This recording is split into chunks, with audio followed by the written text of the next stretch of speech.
juste le temps d'être bien mouillé.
Comme dans ce groupe, ils font un porte-parole.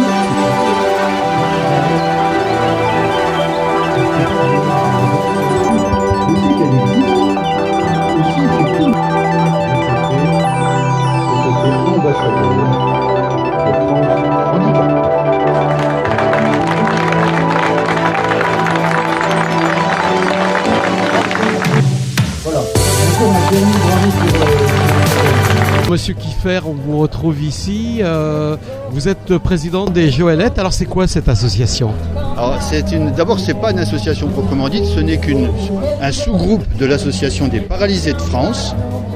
Et le groupe des Joëlettes est un groupe qui a pour vocation d'emmener les personnes en situation de handicap sur les chemins de randonnée au moyen d'appareils très spéciaux, de fauteuils monoroues, tout-terrain, tirés par une personne et poussés par une autre, qui s'appelle Joëlette, tout simplement parce que leur inventeur s'appelait Joël. Alors, quelles sont les aventures de ces jeunes et moins jeunes? Ils font des balades locales, des balades à travers la France? Alors c'est plutôt local, bien sûr.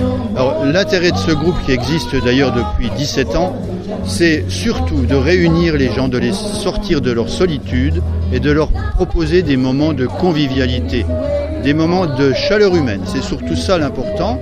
Et la Joëlette est en fait le prétexte à ce genre de rassemblement. La Joëlette, c'est donc un outil qui nous permet de faire des randonnées dans tous les coins de Moselle. En général, on se tient à la Moselle parce qu'il y a des problèmes de temps de déplacement. Dans tous les coins de Moselle intéressants, on s'efforce d'associer à cette journée de randonnée une découverte culturelle et surtout, comme je le disais à l'instant, des grands moments d'échange et de convivialité. Alors vous êtes nombreux comme bénévoles à leur donner un coup de main? Oui, on est très nombreux puisque pour manipuler une Joëlette, déjà il faut au minimum 3 personnes. Alors ça veut dire qu'on a 13 Joëlettes, donc ça fait déjà 39 personnes qui sont nécessaires obligatoirement. Et puis on a également beaucoup de gens qui sont là en rechange, puisque tout le monde ne peut pas être là à chaque sortie. Donc au final, on se retrouve avec un groupe de 80 à 90 bénévoles qui se relaient. et certains qui viennent uniquement pour le contact humain, pour apporter leur présence, leur chaleur humaine, sans pouvoir physiquement pousser une joëlette. Alors, les bénéficiaires, qui sont-ils? Ce sont des gens qui vivent individuellement dans leur maison, leur appartement ou dans des centres?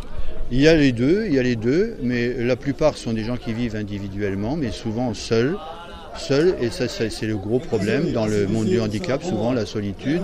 Voilà. Il y a aussi des gens qui sont dans des centres, en tout cas on va tous les chercher, on ne sélectionne pas, on accepte toute personne qui veut venir nous rejoindre, évidemment dans la limite de nos possibilités techniques, mais en général on a même des personnes qui viennent, qui ne font pas de joëlette, qui viennent uniquement pour passer un bon moment avec nous. Alors, ces personnes, comment peuvent-elles s'inscrire justement? Il y a une inscription, il y a un cheminement pour pouvoir participer? Oui, il y a plusieurs possibilités. Soit on me contacte directement, on pourra peut-être communiquer mon téléphone si vous le voulez, ou bien on contacte la délégation départementale de l'APF, dont on pourra également indiquer le téléphone, qui réorientera vers moi. Et c'est aussi simple que ça. Il ne faut pas oublier aussi de dire que c'est une activité totalement gratuite. On va chercher les personnes en situation de handicap à domicile si elles ne peuvent pas se véhiculer.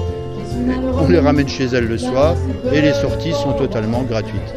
Alors là, ça fait 2 ans que le groupe des motards des cousins vous ont rejoint. C'était important, ces balades en moto? Ah, c'est très important. Parce que le problème de la personne en situation de handicap, c'est généralement, elle est privée de beaucoup de types de loisirs du fait du handicap. Et là, nous avons cette chance d'avoir des motards qui consacrent du temps à venir nous aider et à proposer une activité hors du commun, pouvoir proposer à des personnes en situation de handicap de faire une rando sur des motos magnifiques comme celle que vous voyez derrière moi. Je peux vous dire que c'est un moment qui est très très attendu. Ça s'est fait pour la première fois l'an dernier et ça a été réclamé à corps et à cri. Et nos amis motards ont immédiatement répondu favorablement. Suzanne Barbanson. Oui. Alors, quel est un petit peu le rôle de l'APF dans tout ça? Le rôle de l'APF, c'est une association nationale qui défend les droits des personnes en situation de handicap. Ces droits, ça avance quand même la législation parce qu'il y a des lois qui devaient passer, qui sont reportées au fil du temps. Où est-ce qu'on en est là-dessus? Il y a la loi de 2005 qui n'a pas réellement été suivie. Il y a eu des progrès quand même au niveau de l'accessibilité. Il y a beaucoup de villes qui ont joué le jeu, qui ont rendu accessible, d'autres qui traînent un peu les pieds. Voilà, au niveau du droit à l'accès à la santé, ça avançait aussi un peu. Droit à l'école aussi, les enfants maintenant qui peuvent aller dans l'école de leur village, ils peuvent choisir soit aller à l'école du village ou soit aller en établissement. L'accès, il y a beaucoup d'accès encore qui sont refusés aux personnes. Par exemple, l'accès aux prêts bancaires qui est souvent refusé. L'accès à... Il y a aussi, ce qui compte beaucoup, c'est l'accès à la sexualité, puisque toute personne handicapée a une sexualité comme une personne valide. Et là aussi, le gouvernement n'accepte pas trop, parce que nous, on est pour l'assistant de vie sexuelle qui n'est pas reconnu, que serait connu comme... c'est pas reconnu. Il y a beaucoup... ça a avancé un peu, mais il reste encore pas mal de choses à faire quand même. Hein. Alors, des motards qui viennent voir des handicapés, c'est important pour vous? Oui, c'est important. Il y avait tous les ans, je ne sais pas si vous vous souvenez, à Mézières-les-Messes, un grand rassemblement de motards qui venaient passer la journée avec les personnes handicapées. Là, c'est un peu plus petit, mais c'est très bien. Il faut que les personnes handicapées, c'est une personne comme tout le monde. Si, c'est très bien. C'est une ouverture sur la vie en fait. Oui, c'est une ouverture sur la vie. Et puis, je pense qu'il y a même des personnes handicapées qui peuvent faire de la moto, puisqu'on peut prendre une moto accessible à la conduite pour une personne handicapée. Aujourd'hui, Alain, les gens, tout un groupe de motards pour balader l'association des Joëlettes. Oui, c'est ça. On s'est tous regroupés aujourd'hui pour balader les membres de l'association d'Ijoélette, et comme on l'a fait l'année dernière. Et on souhaite de faire ça toutes les années à venir, quoi. Alors c'est important pour vous de donner un coup de main comme ça à toutes ces personnes handicapées, de leur donner un petit plaisir comme ça? Bah oui, c'est le but de notre association, de faire plaisir aux handicapés et aux autres personnes. Et c'est notre but, donc oui, ça nous fait plaisir de le faire, quoi. Alors il y a un temps fort chez vous, ça va être le 15 août. Oui, le 15 août comme l'année dernière, on fait un hommage à Johnny avec Icar, et on fait un run d'une 50aine de kilomètres à son hommage, et après il y aura une soirée sur le parc de Brieux à Mézières organisée par Icar, avec chanteurs, animation et tout. Donc ça sera mieux que l'année dernière encore, ou plus grand que l'année dernière finalement. Là l'année dernière c'était là un coup pour voir quoi.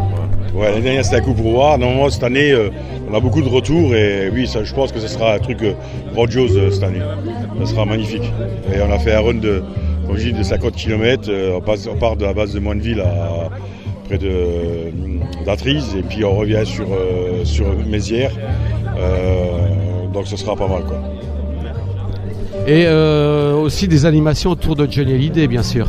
Oui, le soir, sur place, il y aura des bras de tout ce qui est truc de base de biker. Donc il y aura les bras de fer, il y aura des animations, des chanteurs, il y aura tout pour faire la fête comme il faut, quoi. Alors de toute façon on verra ça passer sur les Facebook ou sur le net. Oui, nous déjà sur notre page de l'association Les Cousins, on a déjà mis l'événement en route.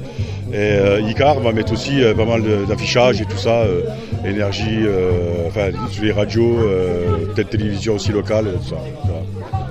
Et les prochaines sorties des Cousins, ça va être quoi? Ouais, les prochaines sorties, il y en a pas mal. Il y aura déjà Yamouzé en Meuse, le 7 juillet.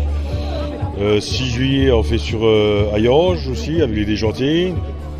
Il y a notre sortie annuelle 28 juillet pour l'association, donc ceux qui veulent venir peuvent venir aussi. Donc on sera au Lac Vert près de Verdun. Tout ça, toutes les animations qu'on a à faire, ils sont tous sur la page de l'association. Alors ça s'appelle Les Cousins. L'association Les Cousins, voilà.